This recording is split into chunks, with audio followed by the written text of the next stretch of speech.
अगर आपका अभी तक एक पक्का मकान नहीं बन पाया है और आप ग्रामीण क्षेत्र से बिलोंग करते हैं तो ये वीडियो आपके लिए काफी इंपॉर्टेंट साबित हो सकती है, क्योंकि सरकार की तरफ से प्रधानमंत्री ग्रामीण आवास योजना के अंतर्गत एक बड़ी अपडेट जारी कर दी गई है। प्रधानमंत्री आवास योजना ग्रामीण में ऑनलाइन आवेदन चल रहे थे आवास प्लस 2024 के सर्वे के मुताबिक, जिसकी लास्ट डेट सरकार ने 31 मार्च 2025 रखी थी, जिसको अब बढ़ाकर 30 अप्रैल 2025 कर दिया है। यानी कि पूरा एक महीना आपको दे दिया गया है। एक बहुत बड़ा चांस है आपके लिए आपका एक पक्का मकान बनवाने के लिए। अगर आपने अभी तक इस योजना के अंतर्गत अपना फॉर्म घर बैठे मोबाइल फोन के माध्यम से अप्लाई नहीं किया है तो जल्दी कीजिए, सरकार ने एक और आखिरी मौका आपको दे दिया है। प्रधानमंत्री आवास ग्रामीण योजना में आवेदन करने पर सरकार की तरफ से आपको 1,20,000 रुपए की धनराशि मिलती है। आपको आपका एक पक्का मकान बनाने के लिए जितने भी ग्रामीण वासी ऐसे हैं, जितने भी गरीब परिवार ऐसे हैं जिनका अभी तक उनका खुद का मकान बनने का सपना पूरा नहीं हो पाया है, तो इस योजना के अंतर्गत सरकार आपको 30 दिन और दे रही है। अब आपके पास पूरा एक महीना है, आप जल्दी से फटाफट अप्लाई कीजिए और गवर्नमेंट की तरफ से 1,20,000 रुपए का लेने का आप सौभाग्य प्राप्त कीजिए। इस योजना में अप्लाई करने पर सिर्फ इतना ही नहीं है, अगर आपके पास जॉब कार्ड है तो फिर आपको सरकार आपका मकान बनाने के लिए आपको मजदूरी भी देगी, यानी कि आप खुद अपना मकान बनाएंगे जिसके आपको पैसे भी मिलेंगे। पर डे आपको मरने का जॉब कार्ड के मुताबिक पैसा दिया जाएगा, जो भी गवर्नमेंट आपको आपके जॉब कार्ड पर पैसा देती है। इसी के साथ में आपको 1,20,000 रुपए की धनराशि भी दी जाएगी। और इसी के साथ एक और बड़ा बेनिफिट आपको यह भी मिलता है कि आपके घर में शौचालय अगर नहीं है तो शौचालय बनवाने के लिए भी 12,000 रुपए की धनराशि आपके खाते में ट्रांसफर की जाएगी। तो अभी हम चलते हैं मोबाइल फोन की स्क्रीन पर और जानते हैं सबसे पहले कि आप घर बैठे आवास प्लस 2024 इस एप्लीकेशन के माध्यम से आप घर बैठे अपने मोबाइल फोन के थ्रू प्रधानमंत्री ग्रामीण योजना में आपका एक पक्का मकान बनाने के लिए आप कैसे इसमें आवेदन करेंगे। प्रोसेस बहुत आसान है, बस आपको इसकी जानकारी होनी चाहिए, तो वीडियो में लास्ट तक बने रहिए। इसके लिए सबसे पहले आप अपने मोबाइल फोन के गूगल पर टाइप करेंगे पीएम आवास योजना ग्रामीण। उसके बाद प्रधानमंत्री आवास योजना की इस वाली वेबसाइट पर आप क्लिक कर देंगे। अब यहाँ पर ऊपर की साइड में मेन मेन्यू में ये व्हाइट कलर में 3 लाइंस दी हुई हैं, इस पर आप क्लिक करेंगे तो यहाँ पे सबसे लास्ट में आप देखेंगे आवास प्लस 2024 सर्वे, इस पर आप क्लिक कर दीजिए।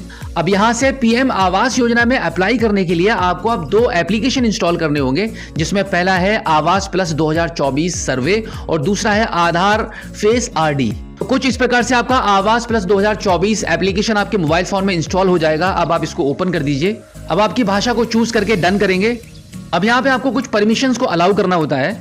सभी परमिशंस को अलाउ करने के बाद सेल्फ सर्वे वाले ऑप्शन को चूज करके आपके आधार कार्ड के नंबर को एंटर करके ऑथेंटिकेट वाले ऑप्शन पर क्लिक करेंगे। अब आपका आधार फेस आईडी जो दूसरा एप्लीकेशन था जो अभी आपने इंस्टॉल किया था वो ओपन होगा। अब यहाँ पे सभी परमिशंस को अलाउ कर दीजिए।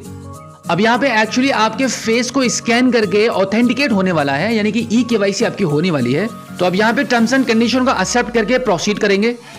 प्रोसीड करने के बाद कुछ इस प्रकार से आपका मोबाइल का कैमरा ओपन हो जाएगा। अब यहाँ पे आपको आपका फेस क्लियरली स्कैन करना होगा। कुछ इस तरीके से आपका फेस स्कैन होने के बाद थोड़ा सा प्रोसेस करेगा। अब आप देखेंगे आपकी ई-केवाईसी सक्सेसफुली हो चुकी है और यहाँ पे आपके आधार कार्ड की कुछ पर्सनल इंफॉर्मेशन भी आपको शो कर रही है। अब आप इसको ओके कर दीजिए। अब यहाँ पर आपको 4 अंकों का एक पिन बनाना होगा, तो क्रिएट पिन में आपके मनपसंद 4 अंक को एंटर करेंगे और दोबारा से कंफर्म करके क्रिएट पिन वाले ऑप्शन पर क्लिक कर देंगे। अब इस पेज पर आपकी लोकेशन को सिलेक्ट करने के लिए आपका स्टेट, डिस्ट्रिक्ट, ब्लॉक, पंचायत और विलेज के नाम को सिलेक्ट करके प्रोसीड करेंगे। अब यहाँ पर एज पर आधार कार्ड आपका पूरा नाम एंटर करेंगे, यहाँ पे आधार नंबर एंटर करेंगे और यहाँ पे जॉब कार्ड का नंबर। अब इसके बाद यहाँ से जेंडर सेलेक्ट कर लेंगे एंड देन सोशल कैटेगरी में आपकी जो भी कास्ट है वो चूज कर लेंगे। अब यहाँ पे आपकी एज एंटर की जाएगी। मैरिटल स्टेटस पर क्लिक करके आप यहाँ पे अपना स्टेटस चूज कर लेंगे एंड देन यहाँ पे आप नेम ऑफ द फादर या हस्बैंड में से कोई एक ऑप्शन आपको चूज करना है। अब यहाँ पे आपका फादर नेम एंटर करेंगे, यहाँ पे मोबाइल नंबर एंटर कर देंगे। लिटरेसी वाले कॉलम पर क्लिक करके आपने जो भी एजुकेशन ली है उसके मुताबिक यहाँ से ऑप्शन को चूज कर लेंगे। अब आगे यहाँ पे ऑक्यूपेशन का कॉलम आ जाएगा, इस पर क्लिक करेंगे तो यहाँ पे काफी सारे ऑप्शंस आपको दिख रहे हैं। तो यहाँ पर हम अपने अकॉर्डिंग एग्रीकल्चर वाले ऑप्शन को चूज कर लेते हैं।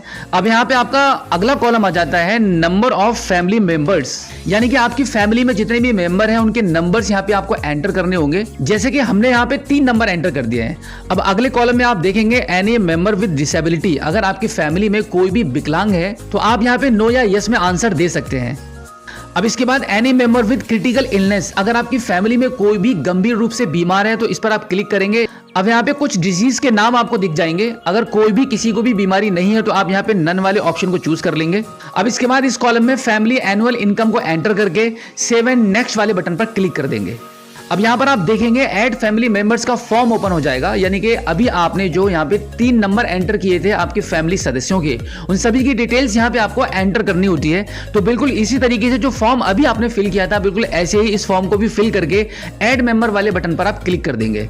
तो अब हमने 1 बाय 1 करके अपने सभी फैमिली मेंबर्स की डिटेल्स को यहाँ पे एंटर कर दिया है। अब सेव एंड नेक्स्ट वाले बटन पर क्लिक करेंगे। अब यहाँ पर आपको आपके सभी फैमिली मेंबर्स में से बेनिफिशियरी सिलेक्ट करना होगा। तो यहाँ पे हम अपने बेनिफिशियरी को सिलेक्ट करने के बाद प्रोसीड कर देते हैं। अब यहाँ पर आपको आपकी बैंक डिटेल्स एंटर करनी होगी। तो बैंक की डिटेल्स को एंटर करने के लिए यहाँ पे आप देखेंगे पहले वाले ऑप्शन पर क्लिक करेंगे तो यहाँ पे आपको कॉमर्शियल बैंक्स वाले ऑप्शन पर क्लिक करना है। अब दूसरे वाले ऑप्शन पर क्लिक करने के बाद आपका जिस भी बैंक में अकाउंट है उस बैंक को आप यहां से चूज कर लेंगे। अब तीसरे वाले कॉलम पर क्लिक करके आपकी ब्रांच को यहां से चूज कर लेंगे। अब यहां पर आपके अकाउंट नंबर को एंटर करेंगे, उसके बाद दोबारा इस अकाउंट नंबर को यहां पे एंटर करके कंफर्म कर देंगे। एंड देन यहां पे आपके बैंक अकाउंट में जो नाम है वो नाम यहां पे आप एंटर करेंगे, उसके बाद नेक्स्ट कर देंगे। अब यहां पर आपसे कुछ सवाल पूछे जाएंगे जिनका आंसर आपको हाँ या ना में देना होगा, जिसमें सबसे पहला सवाल रहेगा कि सर्वेक्षण किए जा रहे घर का स्वामित्व, यानी कि आप जिस घर में रह रहे हैं वो किराए का है या आपका खुद का है। तो आप आपके मुताबिक यहां पे आंसर को चूज कर लेंगे। तो बिल्कुल इसी प्रकार से सभी सवालों का जवाब आपको यहाँ पे सिलेक्ट करके दे देना है, जो कि काफी आसान है। आगे अब इसके बाद यहाँ पे सहेजें और आगे वाले ऑप्शन पर क्लिक कर देंगे।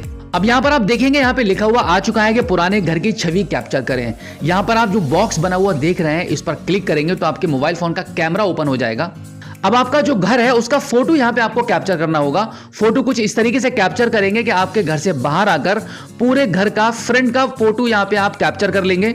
अब इतना करने के बाद रिमार्क में आपको यहाँ पे थोड़ा सा कुछ लिख देना होगा और उसके बाद सेव एंड नेक्स्ट वाले बटन पर क्लिक कर देंगे। अब अगला ऑप्शन आपका आ जाता है कि आपके घर के अंदर जितना भी एरिया जो बना हुआ नहीं है, जो आपको बनवाना है, उसका इमेज आपको यहाँ पे कैप्चर करना होगा। तो इस बॉक्स पर आप क्लिक करेंगे और यहाँ से आपके फोटो को आप कैप्चर कर लेंगे। फोटो कैप्चर करने के बाद ऐड रिमार्क में फिर से कुछ लिखेंगे और सेव नेक्स्ट वाले बटन पर क्लिक कर देंगे। अब यहाँ पर एक सवाल आपसे और पूछा जा रहा है, क्या आप प्रधानमंत्री आवास योजना के अंतर्गत मिस्त्री बनने की ट्रेनिंग भी लेना चाहते हैं? अगर आप लेना चाहते हैं तो यस पर क्लिक करेंगे और नहीं तो नहीं पर क्लिक कर देंगे। अब इसके बाद आप देखेंगे यहाँ पे मकान की कुछ इमेजेस आपको दिखाई जा रही हैं, यानी कि आपका मकान आप कैसा बनवाना चाहते हैं उसका नक्शा यहाँ पर आपको चूज करना होगा। तो यहाँ पे कोई एक इमेज को आप चूज कर लेंगे। जो भी इमेज आपको पसंद आ रही है कि इस टाइप के नक्शे का मकान आप बनवाना चाहते हैं तो उसको आप यहाँ से ऐसे चूज करेंगे एंड देन आगे बढ़े वाले ऑप्शन पर क्लिक कर देंगे। अब आप देखेंगे अभी आपने जो कंप्लीट फॉर्म फिल किया है उसका प्रीव्यू आपको यहाँ पे दिखाया जाएगा। आप एक बार अपनी सभी डिटेल्स को चेक कर सकते हैं और उसके बाद आगे बढ़े वाले ऑप्शन पर क्लिक कर देंगे। अब आपका सर्वे यहाँ पे कंप्लीट हो चुका है। अब आप इसको ओके कर दीजिए। अब यहाँ पे अपलोड सेव्ड सर्वे डेटा वाले ऑप्शन पर आप क्लिक करेंगे। अब यहाँ पर इस बॉक्स पर टिक करके आपकी डिटेल्स को सिलेक्ट करेंगे एंड देन अपलोड रिकॉर्ड वाले ऑप्शन पर क्लिक कर देंगे। अब यहाँ पे थोड़ा सा प्रोसेस होगा, आपका डेटा लोड हो रहा है। आप देखेंगे आपका रिकॉर्ड यहाँ पे सक्सेसफुली अपलोड हो चुका है। अब आप इसको ओके कर दीजिए। अब आप देखेंगे कुछ इस प्रकार से आपका पीएम आवास योजना के अंतर्गत आपके पक्के मकान को बनाने के लिए आवेदन कंप्लीट हो जाएगा।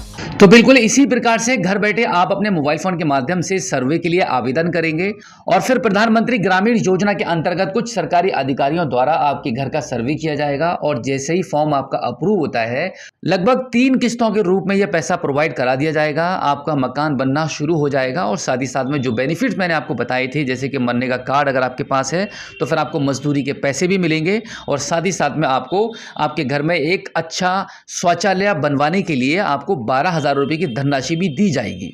तो उम्मीद करता हूं कि आज की इस वीडियो में जो जानकारी आपको दी गई है आई होप आपको काफ़ी अच्छी लगी होगी। अगर आप पहली बार हमारे स्मार्ट शॉप यूट्यूब चैनल पर आए हैं और अभी तक आपने हमें सब्सक्राइब नहीं किया है तो प्लीज़ एक बार सब्सक्राइब जरूर कीजिए और बेल आइकन को प्रेस कीजिएगा।